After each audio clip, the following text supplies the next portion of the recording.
welcome back to yet another episode, much quicker than our previous ones. This is literally going up either a day or two after our last one. As you probably already know from the title card on this video, this is the event reactions from AEW's Double or Nothing, as opposed to our predictions, which is the last video we put up. Yeah, we'll put a card to the predictions one on the screen about now. So if you haven't watched that yet, click on that, go watch that one, and then come back. Also, if you haven't watched AEW's Double or Nothing pay-per-view, this will have heavy spoilers, so you might want to watch that first. Yeah, hit that pause button, go watch that event. It's only 4 hours long, 4.5 if you watch the buy-in. It's nothing. It's well worth it though. That's what I'm going to say right now. But yeah, pause this, go watch that, come back. We'll still be here when you come back. Welcome back. Cool. Well, thanks for not leaving, I guess. Yeah, I mean, if you're just watching it straight through because you've already seen the event, good on you, because you didn't waste any time. Or if you don't care and you're actually watching this so that you don't have to watch 4 hours. You're doing it wrong, go watch the event. Go watch it, now. No judgment though, that's your choice, actually. The only people who wouldn't want to watch it are WWE marks, I guess. There's not many of them left though, are there? You'd be surprised. Twitter's a bit of a minefield for them. But that's we're not going to get into that muddy swamp of a... No. Alright, anyway, so, back to the topic on hand. So, we've watched the buy-in, we watched the full 4-hour event of Double or Nothing, bar a couple of internet problems, which is a bit of a pain in the ass, but there we are. We didn't miss anything. No, thankfully, that's what Catch Up On Demand's for, I guess. So, yeah, fun times. Thank you, Virgin and AEW for putting on the event and being able to allow us to get it and watch it, you know, otherwise we wouldn't be able to and we'd be stuck watching or reading or watching videos, I guess, or reading the results, and that's just boring. We don't want to go back to the past. No. So we're going to go through in match order, so right from the top all the way right to the end of the card, in the order that they aired. So first up we had the buy-in. It was only a half-hour buy-in, usually about an hour, so I'm a bit surprised at that. Probably because it was going to be a 4-hour event, they didn't kind of want to do that bloated extra half-hour of build-up when most people have already seen it. They can tend to drag on the buy-in shows. People just want to get to the action. Yeah, I know, and it was great because the buy-in show, as it was half-hour, but 20 minutes of that was an actual match. As opposed to like a 10-minute match with 50 minutes of just talking, and I mean, you're watching us talking, but that's different. A lot of gumph and hey, catch up. You know, I get that you need to do that for people who are new to it, jumping on points, but they do get a bit annoying. Yeah, when you've seen all the vignettes in the last few episodes of Dynamite, you don't really need to watch them over again unless it's been a while. So the first match on the card, which was already explained in the predictions video. In Alan's case, for most of them, premonitions is accurate. Just full disclosure, it is absolutely boiling today on Bank Holiday Monday when we're filming this, so the door's open. It's the hottest day of the year. Yeah, I can believe it. I am not comfortable with this temperature right now, so the door is open. There might be a bit of bleed through noise. Just try and ignore it, please. We're trying to just keep our own self from boiling in our skins. Ignore the seagulls. Yeah, we have a lot of seagulls around here. So the first match was Serena Deeb versus Riho for the NWA Women's Championship.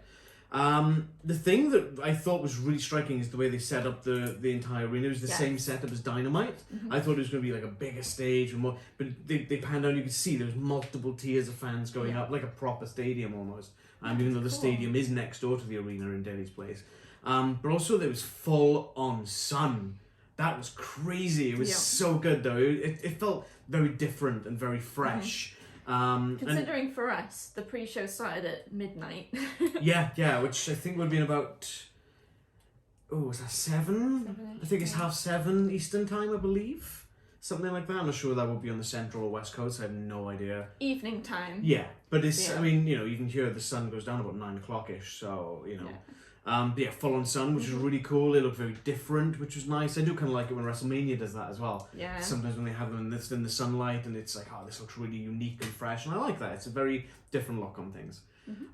So Riho came out first, and she had a really big reaction, and Serena Deeb came out and had a very big reaction. So the crowd was quite split.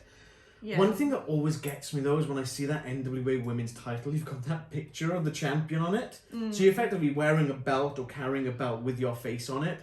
Yeah. That throws me every time, and I don't know why. A lot of wrestlers would love that. But it's only that one title I've ever seen do it. Yeah. Strange. So, as I already said, there was a lot of split in the crowd. Everyone was chanting, "Let's go Riho, let's go Serena, let's go Riho, let's go." And then Riho puts her hand out in sort of like respect or friendship to Serena Deeb. For a handshake. And Serena Deeb just slaps the crap out of her. And instantly, the crowd just turns on Serena Deeb and is like, wow, instant heat. Yeah. It's probably like, they're cheering for me. This isn't right. Nope. Slap. Nope. Smack. And oh my, that was a hell of a slap as well. Fair play. And ever since that, Serena Deeb was totally vicious. Mm-hmm. Absolutely vicious all through the match. But it didn't make Riho less of a competitor. She kept sort of reversing and getting out of things and twisting it around with wrestling skill, like a proper wrestling technique, which is really cool.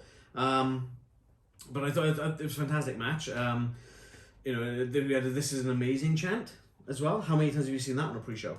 It doesn't really fit as well as "This is awesome," and then "This is awesome." Sorry, no, this is I was this just is awesome. Sorry, how does "amazing" fit? Yeah, "This is awesome." Yeah, but how many times have you had that on a pre-show? I know. You never get a throwaway match or something. Yeah. And it's we don't want to really do anything much with this title. Let's stick it on the pre-show. Let's see what happens with it. It's like a warm-up almost for the crowd, but the crowd were fully invested in this, right. And I thought that was fantastic. I guess it makes a difference that the people in the crowd won't have been to pretty much any events for over a year, so they are ready. Yeah, to absolutely. Go. And going back to sort of Riho and her ability to sort of to keep in the match.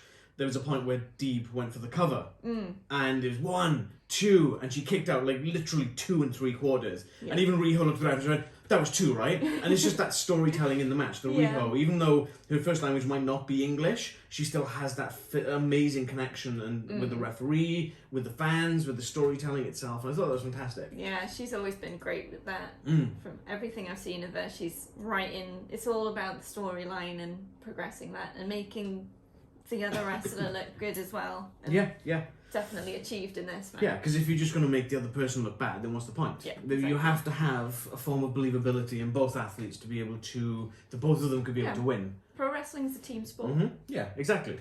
Ultimately though, with a single leg Boston Crab submission, Serena Deeb nailed it on. She started slamming Riho's leg into the mat about a dozen times. Her already injured leg. Cinched that crab on. Riho had to tap. So Serena Deeb retains the title. Yep, which you predicted. So in terms of our predictions, I'm the one that said that Serena Deeb would win up on that match, and you said Riho.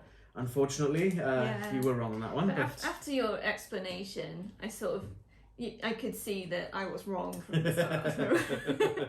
I'm not as experienced in sort of seeing where wrestling storylines are going. I think I'm getting better. Yeah. I think some of my predictions are pretty good, but. I mean, I've been watching for like 26 years. Yes, so... I've been watching for 3.5. 3.5 years, something like that. So, but you did start somewhere. But it's So fantastic sort of opening match with the buy-in, which was great, and it led straight into the main card. No fanfare, no welcome back to the fans, kind of like what WrestleMania did. Oh, excuse me. With Vince and the other guys on the stage, and the other guys and gals rather, saying welcome back, it's been tough for you, blah blah. None of that. Just Tony Khan just went, right, screw that, just boom, let's start getting these matches out and done.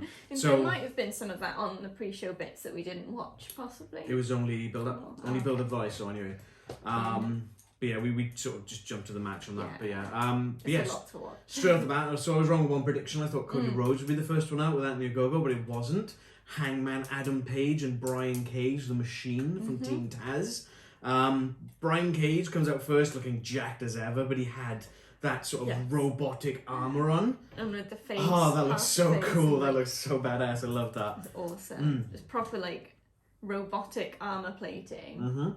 That's cool. It didn't, I wouldn't say he got booed.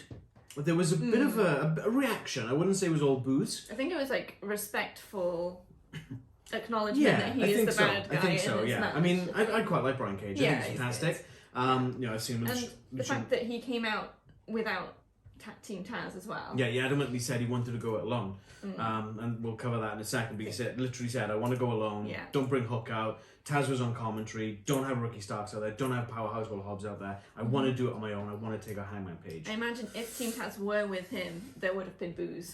Yeah, absolutely. But then Hangman Page my God, if there was a roof on that place, it would have blown off. Because that crowd ovation was insane. No, it was the sort of pop you get if like someone came back to wrestling after timeout. That's what it felt like. To me, that felt like I can't remember which WrestleMania it was. It was the one with Rusev and Bad News Barrett and Sheamus, and they're in that League of Nations, and they've just beaten, I think it was New Day, if I remember rightly, in a 4-on-3 handicap match. And all of a sudden, Shawn Michaels comes out. And then it's like, yeah, Shawn Michaels. Then Mick Foley comes out and everyone's like, yeah, it's Mick Foley. And then that glass hits and everyone's like, oh, it's Stone Cold. And the roof just boom. Again, you just blow the roof off the place. And that's the one person I've ever seen get that ovation is Stone Cold Steve Austin. Every time he comes back, that glass smash, it just hits. Boom. Everyone instantly knows, hey, it's Stone Cold Steve Austin. It's a rare appearance. This is quite literally the guy who pioneered the wrestling industry through the 90s, through the mid to late 90s and early 2000s in the Attitude Era. And no one's ever, in my opinion, that is my all-time favourite. No one's going to ever come close to that. But Hangman Page is certainly getting that sort of reaction. And considering he got that reaction when it wasn't a surprise that he was going to be there, it really says something. And it's the opening match. It wasn't even for a title, and it's just like, again, it's not a throwaway match. They did build up the match a little bit, but it wasn't like an all stakes, like, the FTW titles online, which we talked about, which I feel they should have been, or like, Kenny Omega versus Hangman. Imagine that sort of ovation when Hangman comes out to fight Kenny Omega, stuff like that. And it's like, boom, but that ovation was just incredible. But then going sort of to the meat and bones of the match, we did sort of predict that it was going to be a bit more of a slugfest, more of a two behemoths almost, just battering the hell out of each other. And it did turn into that for most of the part. Hangman did hit quite a few big moves off the top. I think he hit a moonsault at one point, did a diving cross body block at one point. So much to the point that Brian Cage caught him on one of them. I think he might have caught him on a couple. I think he did, but there's that one where he just he chucks himself a Cage, and Cage is like, boom, nah mate. And he just grabs him, plucks him straight out of the air, and he just didn't move. And then he starts bicep curling him. And I'm just like, oh my God, this man has no bounds with his muscles. Like, look at his arms, he's jacked. Strong. And then he's just lifting, I don't know what Hangman Page weighs, probably like 250, 270. He's not a small man. He's got to be like 6'5", 6'6". And there's Brian Cage just like, da-da-da-da-da, not breaking a sweat. It doesn't look like he's costing any effort whatsoever. Incredible. But he did become a bit too cocky with that. Yes. So the covers were quite nonchalant. Yeah, there was one where I think he literally, the only part of Page that he was touching was one arm. And sort of draped over him, just because he was convinced that he won. And that happened a couple of times. Like, just cover him properly if you want to win, because you cannot discount Hangman. No, you can't. Hangman's a definite fighter. He's definite stamina. He's almost an underdog. Yeah. He's on that verge of, is he going to be an underdog? Is he expected to win all the time? And like I say yesterday, he was expected to win. I expected him to win this. But it is on that borderline. Like, if he's going up against Kenny Omega, total underdog in my opinion. Yeah. If he's going up against Cody Rhodes, total underdog. Yes. Hangman hasn't got the same length of experience as someone like a Kenny Omega or a Cody or even Brian Cage. Brian Cage has been in the industry for quite a while. He's been in Lucha Underground, he's been in Impact Wrestling, he's been on the Indies for a while. The strength of Brian Cage, I saw him tear a title belt in half once on Lucha Underground. Literally just grabbed this belt, went just ripped it straight in half. And I'll try and find a thing of that, and I'll try and put it onto this video and show you guys. But it was crazy. So then going back to what you said earlier about Team Taz not being there, Taz is obviously mouthing off on commentary, and Hook shows up on the ramp, I believe it was, and then you see Ricky Starks coming on the other side, chucks the FTW title to Brian Cage. Yeah. Brian Cage picks it up, looks at Starks, looks at the belt, throws it at Starks. He's like, no, I don't want you here. Get out of here. I don't want anything to do with this. Costing the match. Hangman Page hits the buckshot lariat. Boom. 1, 2, 3. Game over for Brian Cage. And it was Team Taz's fault. And possibly game over for Team Taz. Possibly. Well, I wouldn't say that, because you've still got Hook, you've got Powerhouse Hobbs, you've got Ricky Starks and Taz. But Cage isn't going to be Cage, I think, is going to end up splintering off on his own, and I think he'd be better off on his own. Yes. I think he needs time to have some mic work.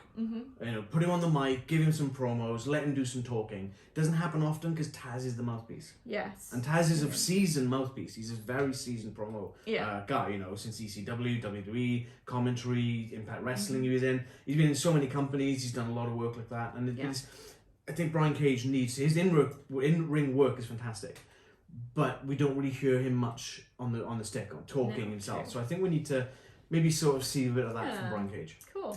So both of us predicted Hangman to win that. I believe so. Right? Let's have a look at my sheet here. Yes, we did. Yeah. So we both got that one right. Yay! Yeah, Hangman Adam Page. I don't think there was any doubt in my mind. Like I said yesterday, we recorded the last video yesterday. If there was the FTW title, then that would have been a way for Hangman to lose and keep face and keep momentum. Yes. But it wasn't the case. So. Nope. Cool. I mean, who's to say that Cage doesn't go, hey, F you, Taz, rips that belt in half as well? Because that'd be something. That'd be pretty cool. That'd be something. Yeah. So next up, and I'm surprised they had this one a second on the main card, was the Young Bucks versus Jon Moxley and Eddie Kingston for the AEW Tag Team Championship. Going back to a sort of sign of normality, Moxley and Kingston decided to enter through the crowd. Yeah. They had the Young Bucks Dior Nike shoes, which was like, what the hell? That's just so swinging them around and throwing them everywhere. Moxley seemed very unhinged, which is nothing out of the normal. But I think that crowd energy just made him a lot more unhinged. He seemed to be a bit more out there this event. Not necessarily a bad thing, because I think Moxley works better in that intensity. Same with Kingston, and Kingston I feel draws off of that energy from Moxley, and they sort of bump off each other a little bit. Moxley's there, and he's like, it's like if you're a tag along friend, and you draw the energy from your leader friend, and you just like, yeah, let's go and do this. You know, it's that kind of energy, and that's what I got in that from Moxley, from Eddie to Moxley. I wouldn't say that. I'm not sure about the new music though. They're doing a rendition of Wild Thing. Yeah. I don't know if it fits because this. Like, don't get me wrong, I like the song Wild Thing. This particular version, I think, is a cover. Yes. I don't know who the band is, but there's way too much saxophone in it for my liking. For Jon Moxley, you listen to his old theme song, it's metal, it's vicious, it's violent, it's gritty. And then you've got Wild Thing with a saxophone. I think it's for the tag team. Maybe. I think that it will get the crowd singing. Yeah, true. And get that energy up that'll fuel Moxley. But so would a bunch of other metal songs. Yeah. Like Stick Davidian from Machine Head on there, or even Bulldozer. Yeah, Blood, Sweat and Tears, you know. You never know. You never know. I mean, Judas is a metal song. True, but that's been well established over time, I suppose. This is true. Yeah. But yeah, I mean, we'll see. Okay with it. Yeah, we'll see where we go with it. Yeah. It'll be interesting to see if they do change it at all. Because obviously, I think Moxley, as I said yesterday, will take some time off at some point. Pretty soon, as Renee's due to give birth, as I said yesterday. We're not going to rehash on that though. Next up, the Young Bucks with Don Callis. Yes. You clocked it. I clocked it. Just after, I think it was, is the gear the Young Bucks had on. Just in case they forget where their pockets are. And just in case they forgot what they're wearing. Because they had tights written on them as well. Tights label near the waistband. On the pockets it says pockets. And then in case they forget who they are, down the legs it says champions. So they are well labelled. Yeah. There was a lot of throwbacks. I think Matt Jackson did a Macho Man sort of in the ring with a kind of thing. He was doing the leg swings. I think that's Junkyard Dog that we would do that. He did the Hulk Hogan, teasing the leg drop as well at some point in the match. Yes. Yeah, so it's very much a bit of a... I don't know if it's meant to be a bit of a parody or if it's meant to be an homage, because the Young Bucks are established heels right now, and they are literally, they don't have any respect for anyone, so I'm wondering if that's meant to be, well, I'm parodying all these guys that you love, your Hulk Hogans, your Junkyard Dogs, your Macho Mans. They're saying, I reckon, we're on the level of these guys, so we're going to do all their stuff. Yeah, that's possible. It's just going to be interesting to see how that goes. When previously they've had the Midnight Express, or the Rock and Roll Express rather, in AEW, and they attacked those. But again, that's going back to the future, into the past rather. Back to the future. So as predicted, Brandon Cutler got involved. Yeah. They managed to get one of these ice canisters into the ring. Referee caught them, pulled it off him. They slipped another one behind the referee's back. Oh, excuse me. They slipped another one in behind the referee's back, and they sprayed it in Moxley's face, and then just cracked him straight on the head. Just chucked it at him. Well, no, he literally just went bang. No, he threw it. I could have sworn he hit him with it. Threw it at him. Either way, it split him open, like wow, that's a gash. Bounced off his head. That was a gash. The blood just trickling down was a hell of a visual. Fantastic. You know, hard way opens are usually the best ones in that sense. Yeah. I mean, again, going back to Christopher Daniels, when he ate that the post on Dynamite a few weeks back. Oh my god, he split his eye straight there. That was nasty. Gushing. That was gushing. So then, you know, it kind of turned into a bit of a brawl, which isn't really the Bucks style. No. They tried to keep it more high flying, but they were trying to keep up with the brawling of Moxley and Kingston. Yeah, I don't think you've got much choice against Moxley and Kingston. It's going to be a brawl. But then I think there was a point where he'd like punch Moxley, and Moxley was just like, what was that? And you can see the Buck was like, uh-oh, I'd made a mistake. And then it just devolved into that. But then they sort of, again, you had the Good Brothers trying to get involved as well, but then they ended up having an indie taker on the ramp, which I believe that was on Eddie Kingston, if I remember rightly. I'm not 100%. I think so. I think it was. But yeah, that was brutal, absolutely brutal. Yeah. Looked amazing though. And then Moxley ended up doing that double stack suplex. Yeah. So he had that reverse gut hold on, I think it was Nick. And then Matt comes around, he grabs Matt, and just both of them just wham on. That was incredible. But fair play, you know. Moxley, he's not a bad wrestler at all. He can wrestle, but he just prefers that brawling style. Yeah. But you know, it come to the point that so much. I said Eddie Kingston was put out. He was saying that knee injury, whether or not there is an actual knee injury or not. Moxley in the ring. Both Bucks are up. 4 BTE triggers in a row. No way are you getting up from that. 1, 2, 3, Bucks retain. So the Elite retain the AEW Tag Team Championship, as expected. Yeah, so we both predicted. I think we did, didn't we? Yeah, so both of us picked the Bucks. We said they'd win with shenanigans. Now, the shenanigans were earlier on in the match. They still played a part, but it was quite nice to see it sort of, the outcome wasn't entirely because of the cheating. It was a fair win. Well, yeah. I mean, you can argue they were both that. in the ring at the same time, which they're not allowed. Yeah. I mean, well, there's a standard 10 count after a tag. But it wasn't like cold spray in the face, pin, win. It wasn't like that. No, it was just a can to the head, bust open, then. A bit more wrestling. Then they win. So, surprised that was the second match on the card. I think the Battle Royale was the Battle Royale was next. I think that was about right for where I was expecting it. Yeah. So the sort of first, at least before that halfway point, I was expecting the Casino Battle Royale. They had to make a couple of adjustments due to injuries. So the Blade was replaced by Serpentico, and QT Marshall was replaced by Aaron Solo. I know they said QT Marshall had a wrist injury. I can't remember if they said if the Blade had a specific injury. Don't remember them saying anything specific. But I'm surprised they didn't check the Butcher into that, because the Butcher wasn't on the card anyway. So if you're taking the Blade out, why wouldn't you supplant him with the Butcher? But maybe there was a reason that he couldn't be there. Possibly. Because obviously QT Marshall and Aaron Solo are all part of the factory, so it made sense. You drop QT Marshall out, you put Aaron Solo in, it's still representing the factory. I'd imagine the Hardy family office wasn't pleased that the Blade couldn't compete in this match. I mean, Serpentico was one of the first guys out as well. Yes. I want to get more answers about this relationship with him and Luther, because it literally looked like Luther was dragging him to the ring and forcing him to get into the match. Okay, here's my headcanon. Blade was out. They had to find someone to replace him. They went to Luther and Serpentico, and Luther volunteered Serpentico, and Serpentico did not want to go, but they wrote him down anyway. Luther drags him to the ring, practically throws him in. He throws him over the top rope, doesn't he? Into the ring. And then, someone literally throws him out, because he's not in there for long at all. No, he didn't want to be there, it's fine. He's probably happy to get kicked out straight away, so he didn't have to. Kayfabe is still alive, ladies and gentlemen. There we go. So I mean, obviously the guys come out and they come out in the suits that they had, and there was multiple. It was quite difficult to keep track on the eliminations of this. Yeah, I'm so used to so much going on. So used to battle royales and that kind of match where one person at a time comes in. You can kind of more easily be like, okay, one more person's in, and then a couple of people might go out. But now is it 5 at a time? Oh god, yeah, that's right. And I lost track almost immediately, and we were a few times like, is that person still in? Well, it was like when the second group came out as well. Yeah. And you had I think it was Isaiah Cassidy, and you had Matt Hardy at the same time. But Isaiah Cassidy was wearing street clothes, non-wrestling gear, and I'm like, Is he in the match? Doesn't look like he's ready to wrestle. But then during the last batch, Mark Quinn came out.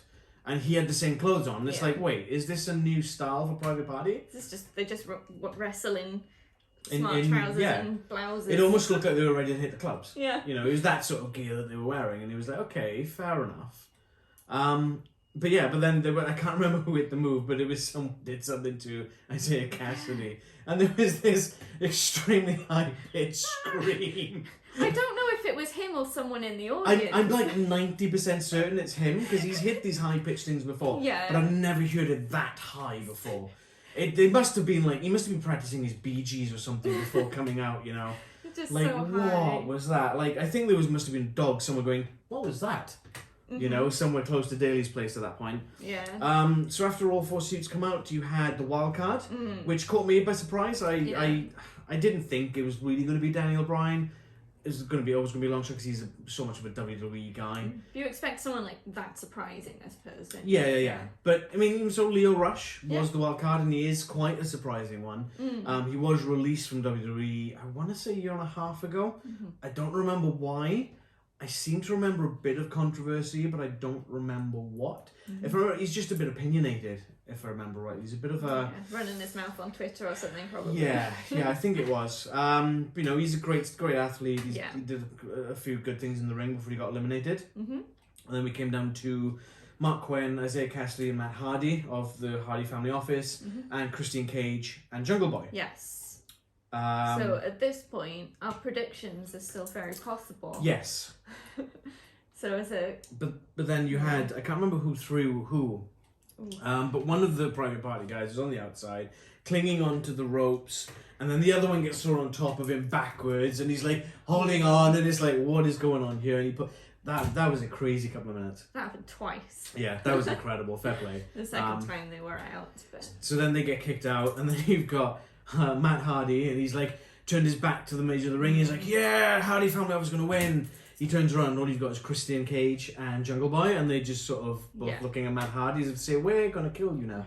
As soon as Private Party was out, Matt Hardy's chances of winning were completely down the drain. Oh yeah, absolutely down that drain. Because they said that if he won and Private Party helped, then their contribution to him in their contracts would be reduced from 30% to 15%. Correct. It's a huge incentive for them, but they couldn't pull it off. Nope.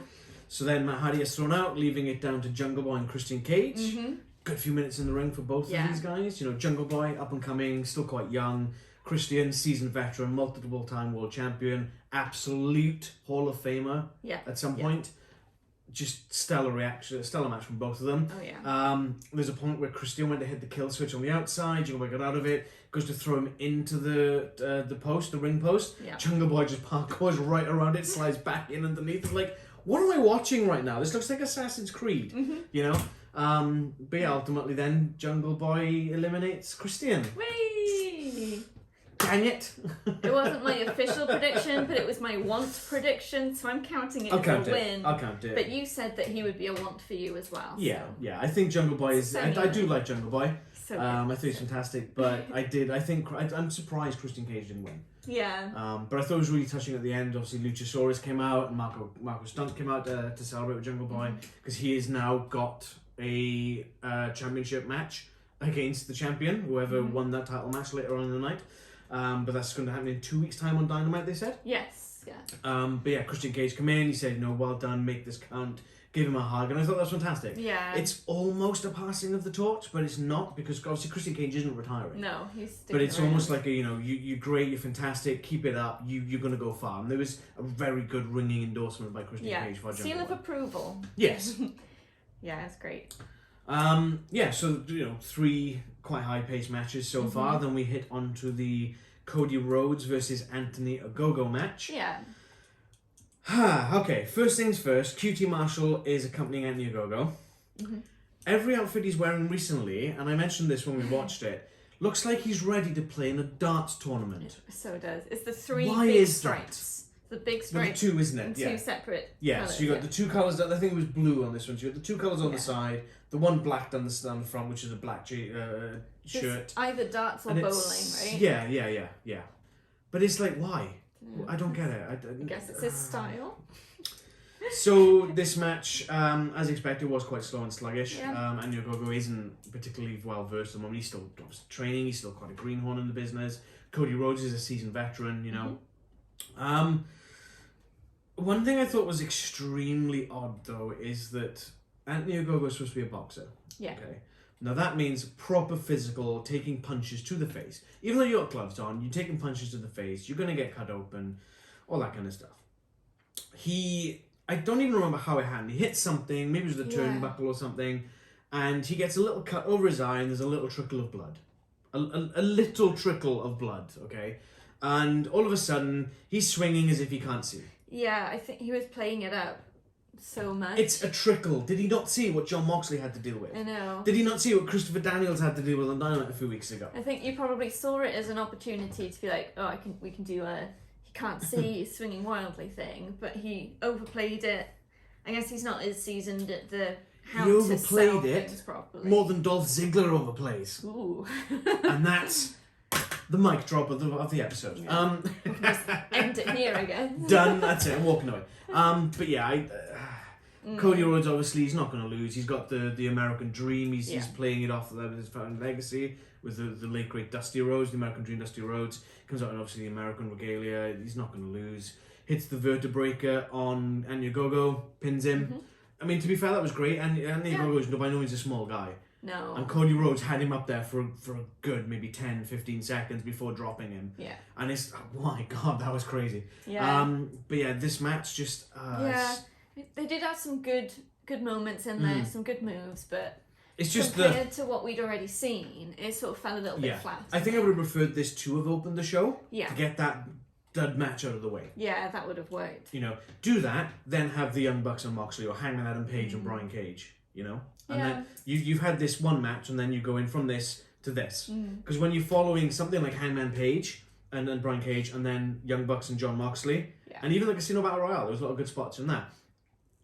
It just fell flat. Yeah. Even the crowd didn't really seem to be into it. No. I think this was the first match that did not have a "This is awesome" chant. You know, which is a shame. Which is a shame because Cody Rhodes is better than that. You know. Yeah. There we go.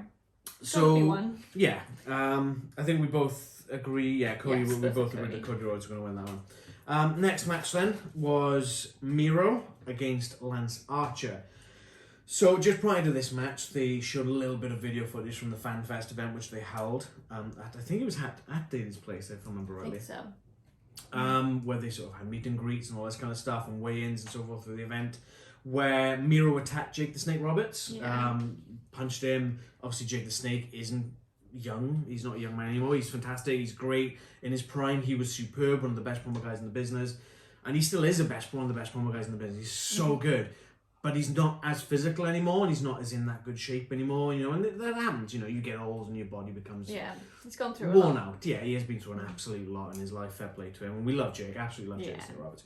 But because of that, Jake was not accompanying Lance Archer to the ring, so it felt quite, is Lance Archer off the leash? Is he just going to go full tilt because Miro attacked Jake? And that is kind of what it seemed like. Yes. You know, and very aggressive. This was, again, going back to the Cage and Page, Hangman and Brian Cage, it was just two behemoths, just punching and swinging and hitting and just bashing the hell out of each other. Yeah. And that's exactly what we expected it to be. Two big men hitting each other. Yeah, absolutely. What more do you need, right? Obviously, Miro got a lot of the upper hand. I think Miro, in terms of muscle mass, is bigger than Lance Archer. I think so. Well, Lance Archer's got that height. But is height really a match for muscle and strength? So, I find that Miro was a bit overconfident in a lot of the times. So he'd slam Lance Archer down with this big move, and then he'd be like, ha, ha, ha, playing up to the crowd. And it's like, well, you really want to get on him because that's not Darby Allin. You know, that's not Dante Martin from Alpha Flight, who you not Alpha Flight. Oh, I can't remember what they're called. The team that Dante Martin's in with his brother. It'll come to me after. But he fought him, but again, you know, they're giving up 150 pounds each time you're fighting one of these small guys. Yeah. Lance Archer is not a small guy, not by any stretch of the imagination. You know, I would not want to bump into Lance Archer in the middle of a dark alleyway. I wouldn't want to bump into Miro at any dark alleyway, lit or not, but Lance Archer is by no means someone you take lightly. And it did kind of feel like Miro was doing that a little bit, But that was good because you end up leading that back and forth. You know, Miro's like, I've got him, and then boom, Lance Archer hits him with something big, and it's like, oh, okay. They did. Archer did a walking across the rope thing, didn't he? Oh yeah, he did kind of like the Undertaker. Yeah. The top rope, tightrope, walking across, and instead of doing just a normal sort of axe handle drop, he spun it into a moonsault, a springboard moonsault off the top rope. That was impressive for a guy that must be about 6'6", 6'7". Whoa! What did I just? What that was crazy. I can hardly balance walking on the floor, and he can balance on that top rope. I mean, fair enough. He's got Miro's hands, so they're sort of supporting, But you think about sort of this is what, like the 5th match of the night. Yeah. Those ropes are gonna have sweat all over them. They're gonna be slippery. Possibly blood. Yeah, I mean you've got all these spotlights on the ring, as you say, with blood, with John Moxley and Ogogo. But yeah, you know they're going to be slick. It's cable wrapped in like a rubber kind of kind of like a rubber kind of tape kind of thing. That is going to get slick. That is going to get slippery. Yeah, so that was a really impressive spot. That could have gone wrong so bad, you know, but it didn't, and it looked amazing. I mean, sort of going back to that last Double or Nothing, when the last Casino Battle Royale, when Matt Sydal made his debut as the wild card, and he came in and he went to do a springboard top rope moonsault from there, and as soon as his feet hit it, he just slipped straight down because they'd gotten so slick. Yeah. You know, and it's the same sort of thing. And again, Lance Archer's a big guy, you know. So coming close to the end of the match, Jake the Snake Roberts turns up, and he's got in tow like a Santa sack, and it's like, oh, he's got a snake with him, and then he tries to go in the ring, and Miro shunts him. So like Miro hits him and knocks him out and knocks him down to the outside, and then Miro grabs this bag. At this point, it's like, yeah, there can't be a snake in there, absolutely not, and he starts swinging it.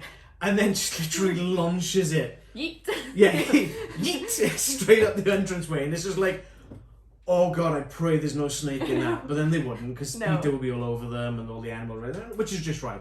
But no snakes were harmed in the making of this wrestling show. But as soon as the crowd saw Jake and they saw that snake bag, and even I was marking out, I was like, oh, there's a snake, he's got a snake, he's going to bring it out. Yes, do it. And it was just such a fake out. And I was like, you sons of... One day... they will bring a snake out. Yeah, I'm going to love that. I'm going to love that so much.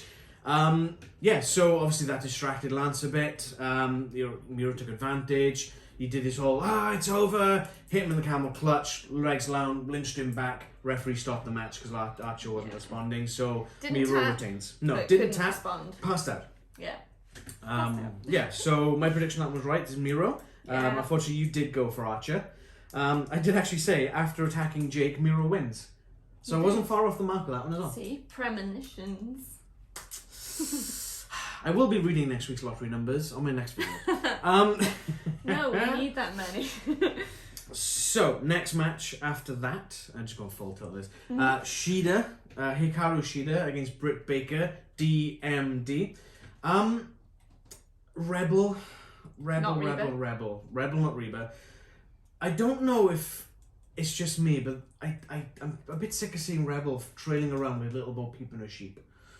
Like, I like Rebel. She's wrestled Impact. She was fantastic. She was part of, I don't remember the name of the faction. It was with Crazy Steve. It was like a circus kind of attraction thing. It was fantastic. I love that gimmick. She's like the ringmaster, as it were. Fantastic. And she can go in the ring. You know, we've seen that. And the first thing I said was the crutch. She had the crutch again, but she wrestled Hikaru Shida 2 weeks ago. Yeah. So, what's the explanation for the crutch? To be used against people. Exactly. So yeah. I mean, kind of makes it obvious. Just feels a bit. Yeah, it just feels a bit stale now. It's like I think it's time they lose the crutch. Maybe even just have Britt Baker lose Rebel. I was thinking that. Yeah, I don't know if she's adding anything anymore. Mm-hmm. And when they were doing the waiting room mini sort of talk show with that awful laugh. Oh my goodness. Yeah, I can't. I mean, sort of going back to the crutch, there was a point, I think maybe 3/4 through the match, where she went to swing for Hikaru Shida with the crutch, and the ref turned around, and she called Britt Baker instead. Just whacked her foot. My question, why wasn't that a disqualification? Because that was outside interference with a weapon, with a foreign object. And the ref saw it, right? Blatantly saw it. Blatantly. Yeah. I don't know why that wasn't disqualification. Against the ref's discretion. But then, if she had hit Hikaru Shida, it would have been. Would that have been disqualification? So why do it for that and not for this? You know, so I don't quite understand what's going on with that. If anyone knows, let us know in the please, comments. Tony Khan, Excalibur. I know you watch this. Paul White, whoever's watching this, please explain that. Why? I think it was Bryce Rimsberg as the referee. So Bryce, if you're watching this, please let us know. Yeah. Why didn't you disqualify Hikaru Shida after Britt Baker got hit with a crutch? And aside from that, both women put on a fantastic show. Hikaru Shida and Britt Baker. Definitely. They're both fantastic talents. Hikaru Shida didn't quite seem as on top of her game as usual. No. I don't know. I think she was really emotional when she came out, so there might have been something about that threw her off her game. It's possible. But, you know, Britt Baker, no, I'm not particularly a fan of this dentist gimmick, and she's always go, oh, I'm a dentist, don't you know, I'm a doctor. But she does it well. She does do it well. Yeah. And she's good in the ring. She is phenomenal in the ring. I mean, obviously, her partner in real life, you don't know, is Adam Cole from NXT. Adam Cole, baby! Yeah, so, I mean, obviously he's probably helping her train and stuff like that, because he's been in the business for years. But yeah, wrestling clinic from both women, not just like punches and kicks and whatever, suplexes, reversals, submissions, so much going on. Loads of reversals in that one, weren't there? So much going on. Like the lockjaw reversals, the different, there's just so many. Really impressive spots. Like there was one where she tried getting the lockjaw on, I think it was at the end of the match, she tried getting the lockjaw on, and she was too close to the ropes. Literally just pushes off the ropes, rolls it over, cinches it in, jams that hand down with a glove on it, and not Riho, Hikaru Shida had no option but to tap. Yep. Britt Baker, new AEW's Women's Champion. So far, the only belt to change hands on the show. Yeah. New direction for the belt. Yes. Interesting to see where it's going to go. It'd be good to see different matches. Obviously, we've seen Hikaru Shida beat pretty much everyone in the course of the last year, from Nyla Rose to Riho to I can't remember her name, the Japanese lady that came over. She beat her, the one that won the women's elimination tournament. Yes, can't remember the name. Sakazaki, I think it was. Ryu Sakazaki, if I remember rightly. But she's beaten pretty much everyone in the division, and it'll be interesting to see now Britt Baker defending against Nyla Rose, who beat Britt Baker in that women's elimination tournament. Yes. So that's going to be interesting. You know, Vicky Guerrero's not going to let that go. Absolutely not. But yeah, it'll be good to see. One thing I thought was quite touching at the end of the match after Britt Baker had left the ring, there was a resounding "Thank you, Shida" chant. Yes. There was a "Holy Shida" chant as well, wasn't there? I love the "Holy Shida" chant, yeah. But yeah, "Thank you, Shida" chant ringing out from the 3,500 people in attendance. Yeah. She's been a fantastic champion this last year. She's carried the women's division through an entire pandemic. Yeah.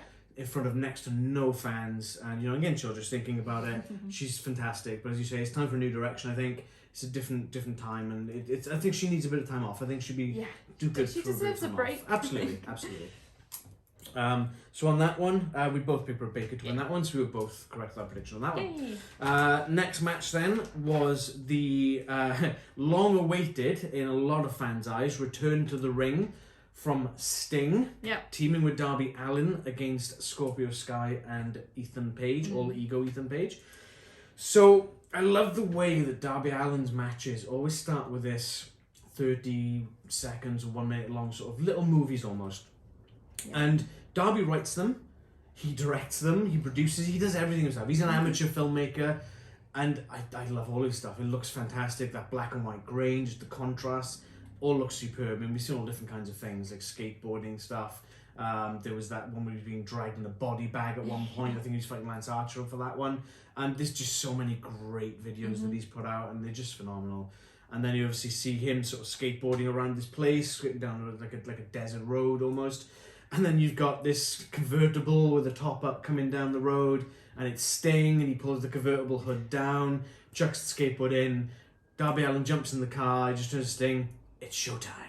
And that was like, oh, here we go. And you just get that emotion straight off. It's usually, it's showtime. But it was, it's showtime. Yeah. And it's just so much more emotion from that. And I love that. I thought it was fantastic. So then they come out, and Sting comes out first. He's got his normal paint on. He's only got a shirt. He didn't have his usual long coats. No. He just had his t-shirt on. He takes the shirt off. Looks fantastic. For, classic Sting. I think he's like mid-60s maybe. phenomenal shape for a man of his age. You know, fantastic. Fair play to him. He looks in very good shape. Darby Allin comes out, Sting-inspired makeup. Yeah. Absolutely love that. Still his like skeletal look, but the lines match. Yeah, so. Absolutely love that. I thought that was fantastic. Really cool. And the first offensive move, Ethan Page and Scorpio Sky on the outside of the ring, and Darby Allin just throws himself at them. It's just like, oh, what happened there? You blink and you miss it moment. It's like, oh God, here he goes. Darby Allin's off. Classic Darby Allin. Yeah. So then they sort of have a bit of a brawl on the outside of the ring before the bell rings. And then they've got this massive stack of casino chips, like oversized casino chips. And Scorpio Sky's up there and he's fighting Sting and he sort of like hits him or clotheslines him or something and it's like, oh yeah, he turns around, I just knocked down Sting, Sting's got nothing on me. Next thing you know, Sting is just sort of popping up behind him and he's just standing there. And that realization on Scorpio Sky's face where he's like, uh-oh. And that slow turn is like, oh, you effed up, son. Chucks him down. And then he does a diving crossbody block from the top of those chips. Yeah. And that's got to be about 8 foot up. And for a man of his age, it's like, oh, God, really? Oh, I was cringing. Like, I know. It's oh, like, don't land wrong. Okay. Don't land wrong. Oh. But he bounced straight back up. And it's like, oh, God, Sting's back. This is Sting. Let's go. Instant, you still got it chance. Yeah, instant. Oh, so good. And that felt such a great moment. He does still got it. He does still got it? He does still got it. But yeah, I expected Darby to be the main workhorse in this match. Wasn't the case. Sting was in there for probably a good 40% of the time. Yeah. You know, and it could just time again, going back to he's not getting any younger. He has put his time in with the industry. He is an absolute legend. He is an absolute Hall of Famer. He is in the Hall of Fame for WWE. And to still be able to go out and put on a match after he had to retire from a neck injury. 6 years. It barely looked like any ring rust on him. Yeah. You know? He's like, straight in there. When he returned, or when he made his debut rather in WWE at Survivor Series, and everyone's like, oh, it's Sting, he looks like he's in great shape. And he gave Triple H the kick. And he's like, oh, he's going for the death drop. And it looked so awkward. Yeah. And I don't know quite who screwed that up. I don't know if Sting was mistimed or Triple H mistimed it. I don't know. I'm not throwing shade. It just looked sloppy. It didn't look great. He looked on point, absolutely phenomenal. I imagine he trained so hard to avoid that happening again. Yeah, I can imagine Sting going back, much like Taker has said before, watching back his matches and just going, oh, no, that's never happening ever again. And kudos to Sting, my God, he can go. Yeah, he can absolutely still go. go. There was that one point with Darby Allin on top of, I think it was Ethan Page, had him. Yeah. And he's just gorilla pressed him up. And he just ran to the ropes and just threw him straight into the crowd. And there must be a good, 10-foot gap maybe between the railing and he landed the ring. On his two brothers. His brothers. And it's like, whoa, Darby Allin just flew. You know? It was like, oh my God, that's crazy. But then Sting goes and grabs him, he brings him in, and you could see that, again, it's the storytelling in the match. Sting's like, do I throw him back into the ring? Because the referee's counting at this point. Do I throw him back in the ring? Do I not? Because he's absolutely wrecked. And you can see the anguish on Sting's face. Like, what do I do? And as the referee hit 9, Darby Allin just throws himself into the ring. And it's like, oh, here we go. Yeah, but then he gets dragged across to the opposite corner and takes another beating. Takes a hell of a beating. Yeah. Manages to get the tag. Sting comes in. Scorpio Sky gets tagged in. And Scorpio Sky's like, Sting hits him, chucks him in the corner, Sting a splash. Scorpio Sky gets a bit of offense on him, goes to the outside, I think he goes to hit a springboard DDT or something. Sting just catches him, hooks him round, slams him down with the death drop. 1, 2, 3. Sting picks up the win for Darby Allin and Sting. Whoop, whoop. Amazing match, fair play. Like really I said, good. Sting, I can't stress this enough. He looks phenomenal. He's amazing shape. Darby Allin is just a sucker for punishment. Oh yeah, he's sometimes not a good way. I mean, there was that moment where Sting had tagged in and Darby was recovering on the outside, and then after a couple of moves, I was like, I want back in, I want him. Yeah, and so he's like, oh. And he's still on his last legs. He's just like, give me the tag. It's like, gets dude, the tag, dude, and no. then instantly Darby Allin is just beat on again and needs to tag out. Yeah. So sometimes he needs to probably just chill out, dude. Chill out. Yeah, Sting's got it. It's a tag match. Take a little break in the corner. Yeah. You'll be fine. Let Sting handle it. He lets emotions get too much of him, I think. I think the only thing I found that was a bit odd about this match, and they played it up so much for the last few weeks since he lost the TNT Championship to Miro, was the injured ribs. Yeah. Had them taped up on Dynamite. They targeted the ribs on Dynamite. There was no targeting of the ribs at Double or Nothing. There was no tape. There didn't seem to be any injuries. So Miraculously healed? maybe. I don't know. Maybe just didn't want to paint a bullseye. Yeah. But then you'd still have some sort of reaction. So I don't know. But that's probably the only downside of the match that I particularly saw on that one. So I thought this match was going to be the actual main event. And that was the AEW World Title match between Orange Cassidy, Pac, and Kenny Omega. Kenny Omega? Kenny Omega, my boy Kenny. So they listed it as co-main event. But at the end of the day, the last match on the card is the main event. Always the main event is the last card, 100%. So I love that AEW puts up these little tidbit facts when they have the guys come out. And Kenny Omega comes out. And I think our friend Craig said it the best. He looked like Iron Man because he had all these belts on him. He's got the AEW World Title, the AAA Mega Championship. He's got the Impact Wrestling Title, and he's got the TNA World Heavyweight Championship as well. So he's got 2 on his shoulders, 1 there, 1 strapped across his chest, and he looks like a knockoff Iron Man cosplayer. Yeah. You know, and it's like, whoa, okay, somebody shoots him, it's just going to bounce off because that's effectively a bulletproof vest, right? Draped in gold. But it did stay on that thing on that, undefeated. In single competition for 638 days. Nearly 2 years, Kenny Omega has been undefeated in AEW. Oh yeah, that's my boy. And they wonder why he's the best in the world. He is really good. That's why. A human highlight reel himself. Complete Kenny Omega fanboy. Oh, total Kenny Omega mark. Absolutely. So again, going back to the sort of the high spots and stuff and the way that all 3 of these guys work, there was some great moments in this one. Like so Kenny booted Pac at one point, practically launched him across the ring. He flew. Like, what? Like, what? The power in those legs. Yeah, absolutely. I mean, that's where the V-trigger is so effective, you know? Yeah. And then you had like Pac and Orange Cassidy at one point. And Orange Cassidy's doing his kicks with his hands in his pockets. He's kicking him. And then Pac's just like, screw this.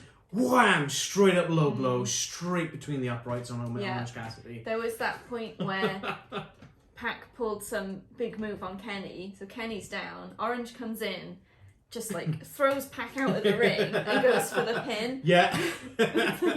That opportunity. Yeah, it's the chaos of a triple threat, and that's why I do rather enjoy triple threat matches because you never know. He has got. We talk about the bits where it's about how lazy Orange Cassidy is, but he's got such good moves as well. He got some great offensive. Amazing, just good stuff. Absolutely crazy, and like I wouldn't be adverse to Orange Cassidy or Pac being world champion. Orange Cassidy. But right now is Kenny Omega's time. He is the champ. We all know this. Yeah. And you know, it's such a good match. I mean, yeah, it was amazing. One thing I thought was hilarious was when JR was bigging up Pac, and he's like, "Oh, this young man from Wales, he's got so much aggression. He's so good." And then Excalibur's like, "Yeah, he's from Newcastle, not Wales." Yeah, they literally said while they introduced him, he's from Newcastle on time. And being people from Wales ourselves, that really stands out. Newcastle upon Tyne couldn't be further from Wales if it tried. I know Americans don't exactly know the different places in the UK. A lot of them don't. But, you know, not many wrestlers are from Wales. So when anything in one of these big American wrestling companies mentions Wales, our ears just prick up. Yeah, it's like, ooh, what? Wales? He's not from Wales. Although sometimes when he's speaking, it just feels like he's got a bit of a Welsh twang. Bit of a twinge, yeah. But I think that's the Newcastle accent. Yeah, I think so. But he did hit a fantastic. You had Orange Cassidy and Kenny Omega in a bit of a pinning roll around. I don't quite know what you want to call it. It's like right, this guy's going for the pin, then they flip it, the other guy's on a pin, and they ended up in sort of like a bridge. And then all of a sudden, Pac is on the top rope doing a 450 splash whilst them guys are bridging, and it's like, yeah. Oh, what did I just see? That was crazy. That was just in crazy. It's incredible and crazy. It's in crazy. That's our new word. In crazy. In crazy. So winding down towards the end of the match, you know, Kenny's sort of taking a beating. The other guys are taking a beating. He's had a couple of V-triggers, a couple of good high knees. He started pulling his knee pad down to get the bone-on-bone contact with the V-trigger. Don Callis, at some point, literally, I think it was Orange Cassidy, hit something. I think it was the Orange Punch. And Don Callis like, oh, shit! And he throws down his headset because he's on commentary, and he runs down to the ring. And Kenny manages to sort of pull it back. He grabs one of the belts, throws it to Kenny. He crowns Pac with it. Chest to Don, chuck me another one. Chucks him one of his other belts. Crowns Pac with that one. He's like, hey, chuck me another one. Crowns him with that one until literally he's gone through all 4 of his title belts. The ref was down at this point, wasn't he? Yeah, because, that's right, yeah. So Pac had the submission on Orange Cassidy. Yeah. And he couldn't break it. He was booting Pac. He was booting him. He just wouldn't let go. What's the next thing you do? Hit the referee. It's no DQ. Yeah, so. if you can't, there's no DQ, and if there's no one to make the decision, you can't lose. Exactly. Job done. Smart, see? Kenny Omega, see? Smart. So yeah, he slams Pac with so many of these belts, hits him with a one-winged angel, new ref comes in, Aubrey Edwards, 1, 2, 3, Kenny Omega. Orange pins him first. Orange pin first. Oh! Near fall. Yeah, that's right, yeah, that's right. Then Omega gets it. Yeah, but then... I'm so close. Yeah, but Kenny pins Orange, yeah. just like I said. So now Pac will literally go, you never beat me. So close to having Orange win. Yeah. So close. Yeah. Oh no, it wasn't even that. It wasn't even the one-winged angel. It was a crucifix pin. I think so. Yeah, because it's really simple. It's a crucifix pin, yeah, that's right. Because Orange tried to do something complicated, and Kenny was just like, whoop! Nah, mate. 1, 2, 3. Yeah, that's fantastic. I'm just getting ahead of myself. Yeah. Just too excited about your boy winning. Kenny. Obviously, Young Bucks come out, they have a celebration, they head to the back. All's right with the world. The Elite still retain all of their championship belts. Boom. For now. So, next thing we know, we've got Tony Schiavone in the ring. And he's like, so, as you all know, we've got a new show coming up in August called AEW Rampage. I'm not quite sure if this is going to be different or if it's just going to be like a talk show or a wrestling show. Judging by what they said next, it's probably going to be another wrestling show. So we'd have Dark Elevation on Monday nights, Dark on Tuesday nights, Dynamite on Wednesday nights, Rampage on Friday nights. It says, we've got a big surprise. We've got a special analyst coming into the company, especially for Rampage, to be the analyst for everything. And he's like, yeah, here he is, the world's strongest man, WWE Hall of Famer, Mark Henry. Crazy. Like, boom, what's going on? So they've got Christian Cage, future Hall of Famer. Yeah. You've got Big Show, future Paul White, formerly Big Show, future Hall of Famer. You've got Sting, Hall of Famer. Yeah. Now Mark Henry, Hall of Famer. Yeah, they're all in AEW. Who's next? I know, I'm praying for Samoa Joe. Oh, yes. And the Iconics. Yes. Just bring them back in. Just bring the Iconics in. Bring them back together as a tag team. Yeah. I'm not going to call them Iconics because it's probably trademarked by WWE, but just call them something else. They're fantastic as a team. Yeah, that's cool. So that then leads into the last match of the card, the main event, or the co-main event, the Stadium Stampede. The Inner Circle versus the Pinnacle. It didn't disappoint. Now, bear in mind, if when you're watching this, you've got to keep this in the back of your mind, is that if Inner Circle lose, they have to disband. They will no longer be a faction. That is when you're seeing some of these fight scenes taking place, and it's like, oh, could this be it for the Inner Circle? And there really is that tension of, oh no, they're going to lose. Yeah. There's so many great moments. And Jericho still got his elbow taped up, and he's got that brace on it still. So yeah, immediately falling off. Yeah, well, Pinnacle come out first, and then the limousine, and MJF comes out, and he's like, "Come on, Inner Circle, where are you?" Judas starts playing, and MJF's kind of like, "Where are they? Can't see them."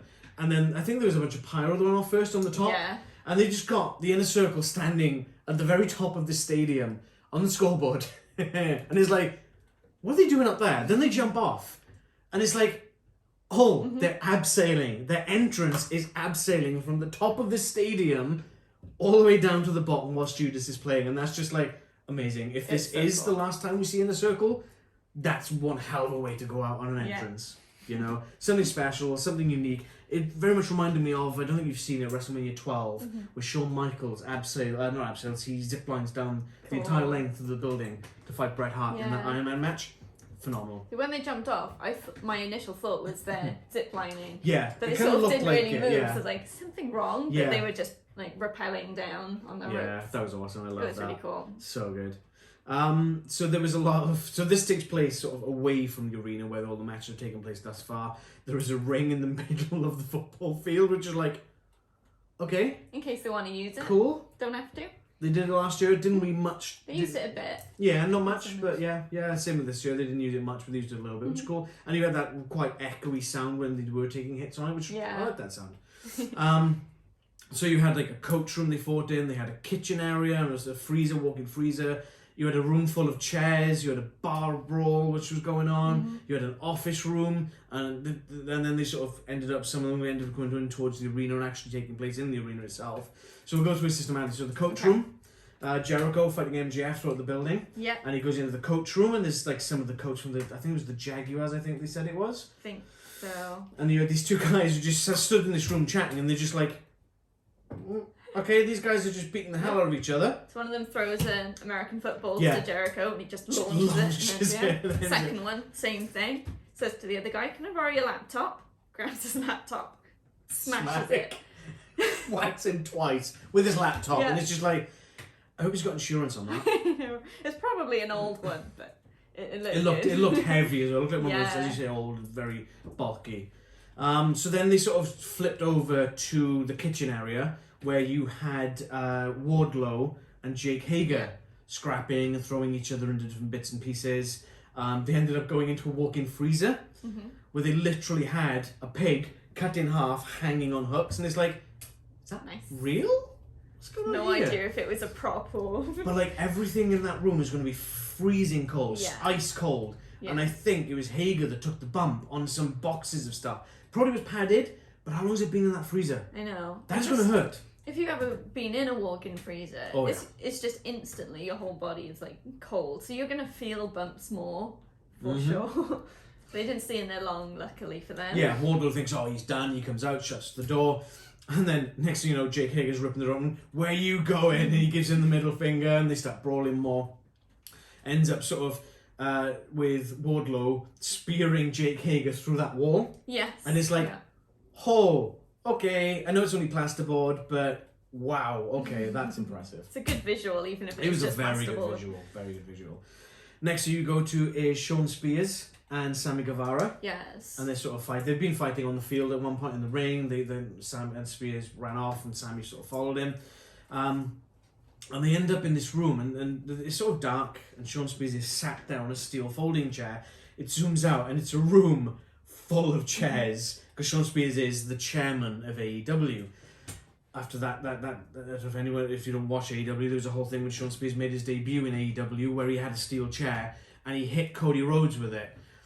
But he caught him wrong and he legit split his head open.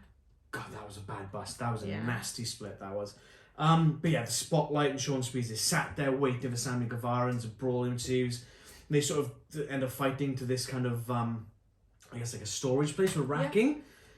And there's bumps and there's forklifts and stuff, and they do this crazy parkour stuff. Sammy Guevara is so good. Yeah. But then he gets handcuffed. Shawn Spears handcuffs Sammy Guevara to this racking. It's like, right, okay, cool. Well, he's out. That's him done. Shawn Spears walks off. Conveniently enough, Sammy Guevara looks down. Oh, bolt cutters. And then it cuts away to a bar. And you've got Proud and Powerful, Santana and Ortiz walks into this bar, and it's like, okay. FTR on the other side, and they all sort of meet up at this table. There's drinks, and Tully Blanchard puts 4 drinks on the table. Each man take a hit. Table gets knocked out of the way. Boom, like this massive barroom brawl starts. It was crazy good. Turns out the DJ's Conan.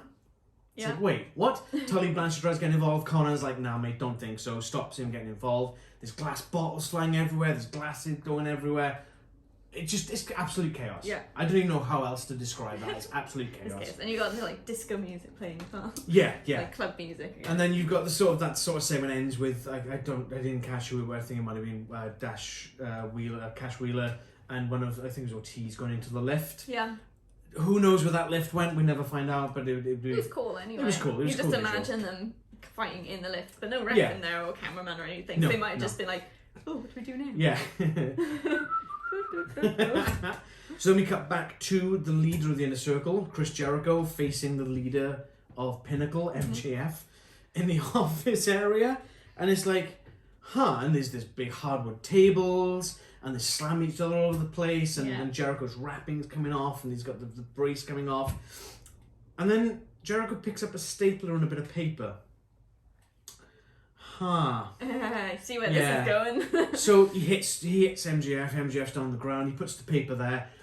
Bang with a stapler straight into MJF's head. And MJF's like, He moves his hand from the paper. And the paper is stapled to his scalp. It's like a compliment slip. It just says thank you on you. it. Yeah. But it's like, oh my god, he just stapled paper to his head. Okay. I'm sure still kids do that in high school, but probably, but still, that's not going to be pleasant, And then he tears it off, and he says, So then they sort of end up sort of fighting and heading back towards the arena, and they sort of get into it on the stands with the fans in the balcony area. Yeah. Jericho nearly gets thrown over the balcony into the next tier down, which is quite a way. MJF, luckily, doesn't go. Yeah, thankfully, MJF rips his the brace off. He's still got the wrapping on, but with the brace off. Yeah. Jericho sort of recovers and he power bombs him. I believe it was into this like wooden structure. I didn't even know what it was, and he just went straight through. It was a structure that there was a spotlight on it. Oh, that's right. Jericho used to smack him. That's right. And then put him through. Yeah. through the stand. So then we cut to Shawn Spears, thinking he's gotten rid of Sammy Guevara after he's been chased by the Inner Circle motorcycle gang, and then you just see twin headlights of a golf cart. Sammy Guevara knows all about golf carts after getting run over by one last year in the very same match against the Elite. And then he starts chasing Shawn Spears down the concourse towards the arena itself and towards the ring. Runs over Shawn Spears, chucks him in the ring, and they have quite a good bit of a match, maybe about 5 or so minutes. It could have been a full match, really. And it could have gone either way as well. Spears is trying to use a chair. Previously, Spears has curb stomped Sammy Guevara into a chair, and he does that to Shawn Spears.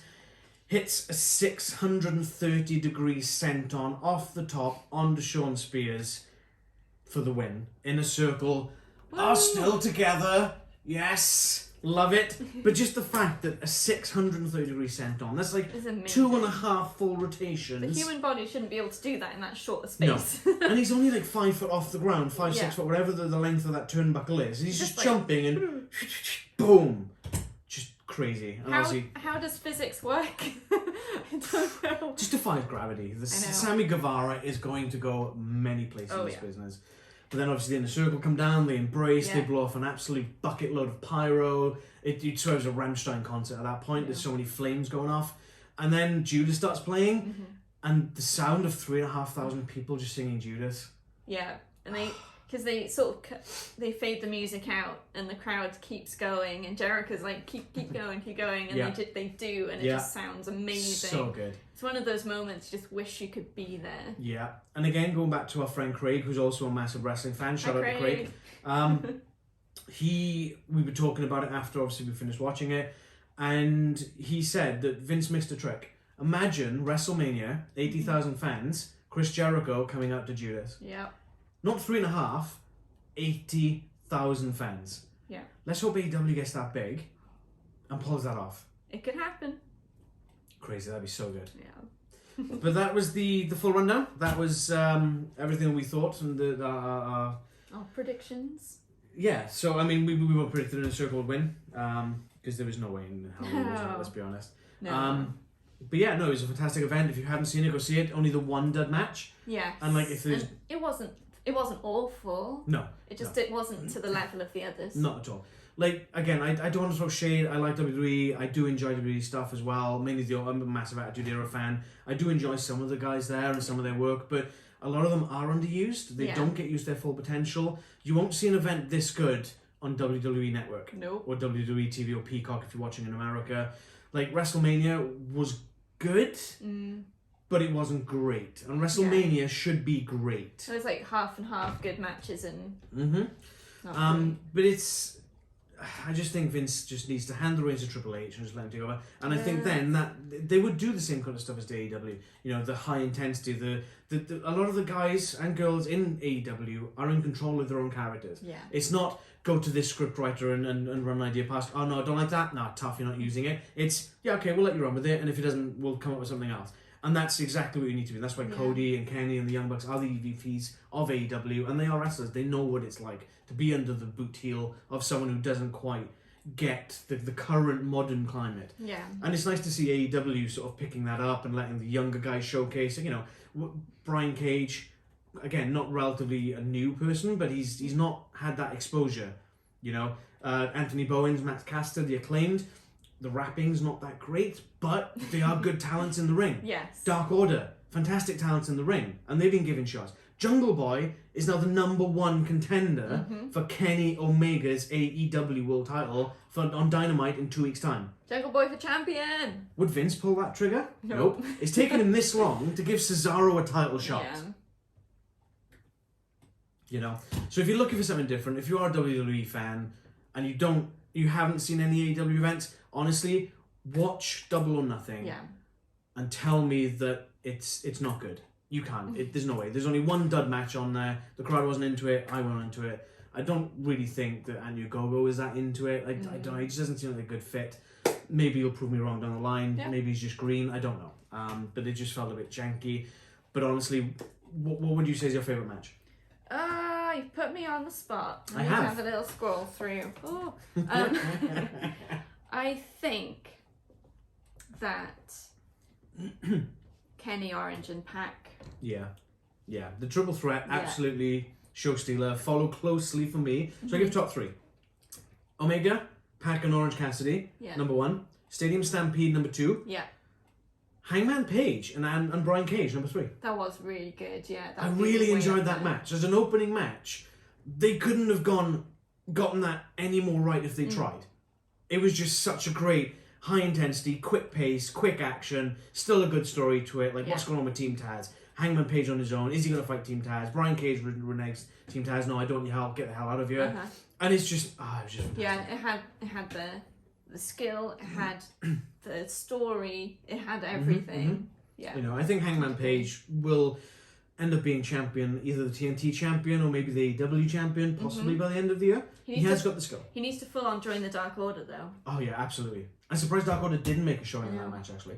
No, but I guess Hangman wanted to do it himself, like he wanted Cage to do Which it is fair enough, yeah. But yeah, so, you know, let us know what you think in the comments below. Hit us up on social medias. Drop comments below. Hit that subscribe button, subscribe, hit that bell to get notification every time we upload a new video. We will probably be back doing another one of these with the next WWE event, which is Hell in a Cell. I think it's in 2 weeks' time. I'm not 100% certain on the date. This year's just flying by so quick. I'm losing the plot on what's going on. We'll do it when it is. When it happens, we'll do it. And then the next AEW event is in September. That's all out. Again, that's another good thing about AEW. They don't burn you out with pay-per-views every month. They just burn you out with how many different shows they've got at the same time. Yeah. But you know, it's all good quality. It's all good quality stuff. Yes. But yeah, let us know what you thought. If you want to see us do other companies, do you want to see us cover Ring of Honor? Yeah. Impact Wrestling? Lucha Underground? Let us know in the comments. Honestly, just drop us a message. Yeah. Find our social medias on the page. From Leanne, from Alan. We really enjoyed Double or Nothing. We hope you did too. We'll see you on the other side. Goodbye. Good night. Bang.